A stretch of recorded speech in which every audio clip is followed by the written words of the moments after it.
sou o Dieguinho e então, rapaziada, tá entrando no ar mais um girão de notícias do meu, do seu, do nosso Clube de Regatas Vasco da Gama. Deixa o like aí no começo do vídeo que ajuda a gente bastante, segue a gente lá no Instagram e vamos logo às informações. Galera, hoje é quinta-feira e aguarda-se uma super festa da torcida do Vascão hoje no aeroporto no Maranhão. Vou deixar para vocês aí dois comunicados. Primeiro, a 32ª família da Força Jovem lá do Maranhão estará na sede da 32ª família, saindo com o ônibus às 8 horas da noite. Você que mora no Maranhão e quer sair de ônibus junto com a Força Jovem, será gratuito para torcedores do Vasco. Está marcado a chegada do avião do Vasco, óbvio que pode ter atraso, pode chegar um pouquinho antes, para 1h05 da manhã. A torcida irá recepcionar a chegada dos jogadores no saguão do aeroporto e depois, quando o time entrar no ônibus, terá uma rua de fogo para poder festejar a saída do ônibus do Vasco do Maranhão. Então a galera do Maranhão não vai deixar barato, já foi extraordinária a festa da sexta-feira da semana passada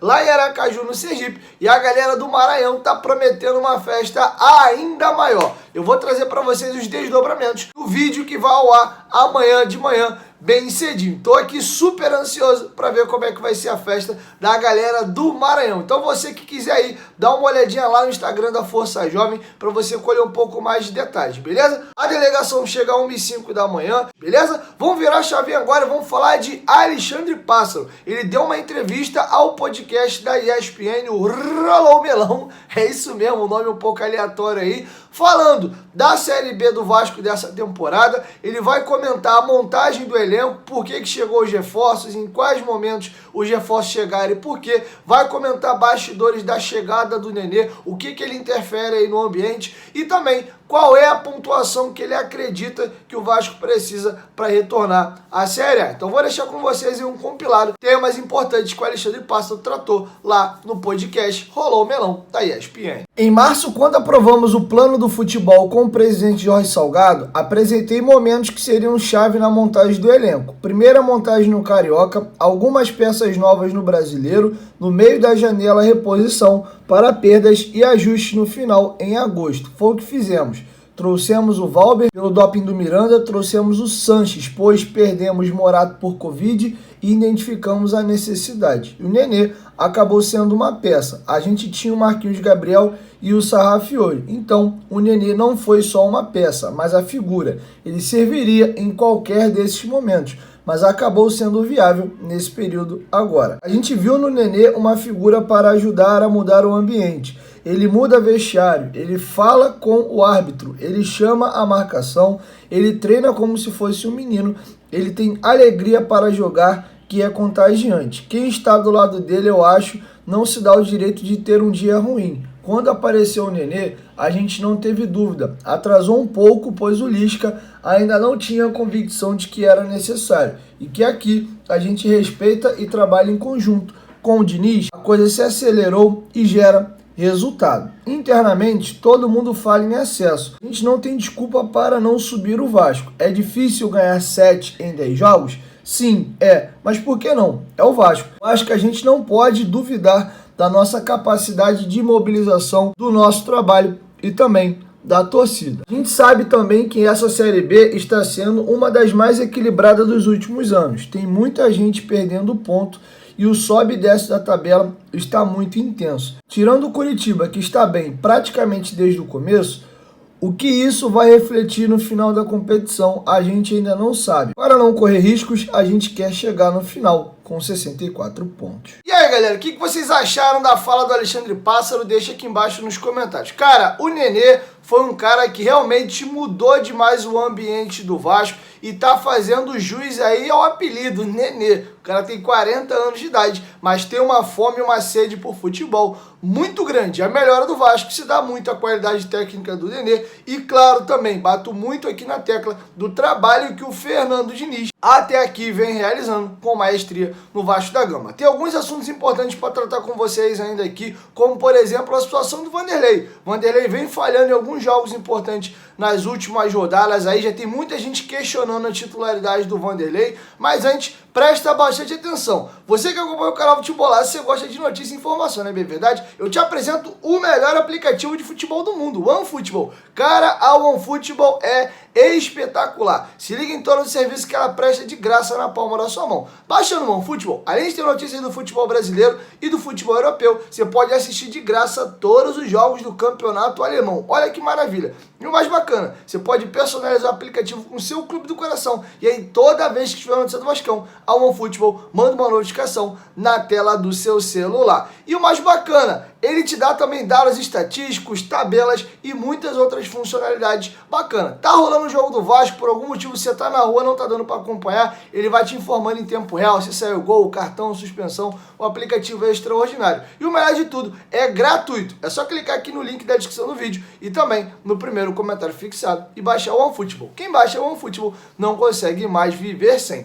Antes de eu falar da situação do Vanderlei, eu vou colocar para vocês na tela as projeções matemáticas do momento, variam de 14% a 16%, deu uma subida com os resultados aí da última terça-feira. Caso o Vasco vença o Sampaio Corrêa no próximo sábado, isso tem uma tendência de melhorar ainda mais e a galera vai dar uma secada muito grande na sexta-feira, Botafogo e CRB, e no sábado, dois concorrentes direto nossos ali, o Guarani e o CSA, que hoje tem um ponto a menos que o Vasco, também jogam. Então, sexta e sábado é dia de você, na sexta-feira, ligar o secador nesse jogo de Botafogo e CRB. E no sábado, óbvio, focar no jogo do Vasco, mas dar uma secadinha no jogo do Guarani, que é antes do jogo da gente. E na hora que estiver rolando a bola do jogo do Vasco, vai estar rolando o jogo também do CSA. E um fato curioso, será que os jogadores do Vasco também secam o adversário? Será que eles perdem um tempinho para assistir jogos de adversário? O Gabriel Peck comentou essa situação. Claro que eu assisto sim, porque é nossos adversários e a gente vai acabar jogando contra eles. E eu fico secando porque além dentro de mim tem um coração vascaíno, né? Porque eu tô aqui desde pequeno, então eu torço bastante pelo Vasco.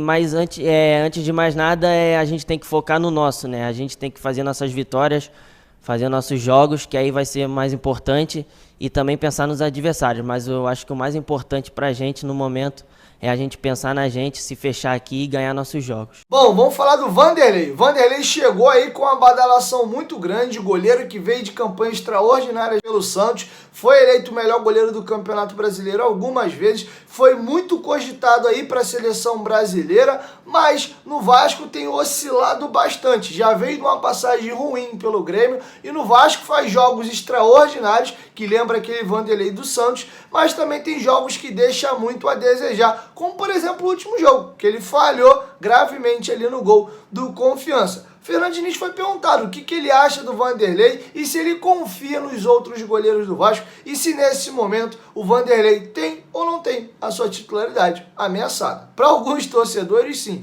Eu, pelo menos, manteria ainda o Vanderlei, muito por não confiar nos outros goleiros do Vasco. Mas o Vanderlei, cada jogo é uma surpresa. Tem jogo que ele fecha o gol, mas também tem jogo que acontece o que aconteceu contra o Confiança. E não foi a primeira vez. O Vasco pode falar que tem 3 goleiros que eu gosto muito dos 3, não só 3, 4, que tem o Alexander também, que é um jovem, também bastante talentoso. A gente vai sempre colocar os melhores para jogar. O Vanderlei é um jogador de nível de seleção brasileira e comigo, eu ainda não revi o lance, eu estava muito longe, distante para saber o que aconteceu, mas ele foi, eu posso falar que ele foi muito importante na vitória do Goiás, foi muito importante na vitória do Brusque, e é um jogador que tem minha total confiança.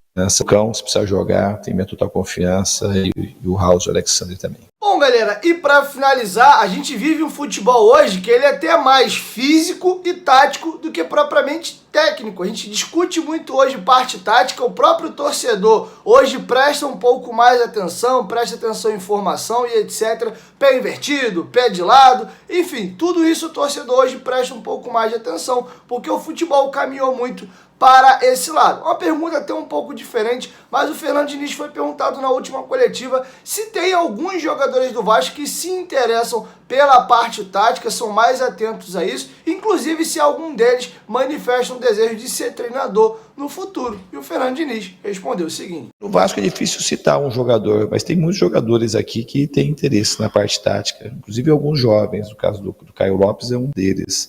E no campo, o Marquinhos Gabriel, o Bruno, todos eles são muito interessados, o Castan, tem muita gente interessada, o próprio Matos, o Ricardo Graça, tem muita gente aqui interessada naquilo que a gente vai fazer e nessa troca que eu tenho com os jogadores que eu acabo construindo e ampliando o meu modelo de jogo e as coisas que eu penso sobre o futebol. É sempre para beneficiar o jogador no campo, para que se sinta mais à vontade, com mais confiança e que essa confiança reverta em vitórias para poder entregar a torcida. Bom, galera, é isso. Essas eram as informações que eu tinha para trazer para vocês nesse vídeo. E logo mais à noite o Dieguinho chega com mais informações, beleza? Chegou até aqui, ó, dá essa moral, deixa o like que ajuda bastante. E claro, se for a tua primeira vez aqui no canal, não esqueça de se inscrever e ativar o sininho das notificações. Que toda vez que tiver vídeo novo aqui no canal, o YouTube vai te notificar e tu vai sair aqui muito bem informado, beleza? 1, 2, 3, futebolaço. Tamo junto, família. E a qualquer momento, Dieguinho volta a voz, tamo junto. Valeu! Fui!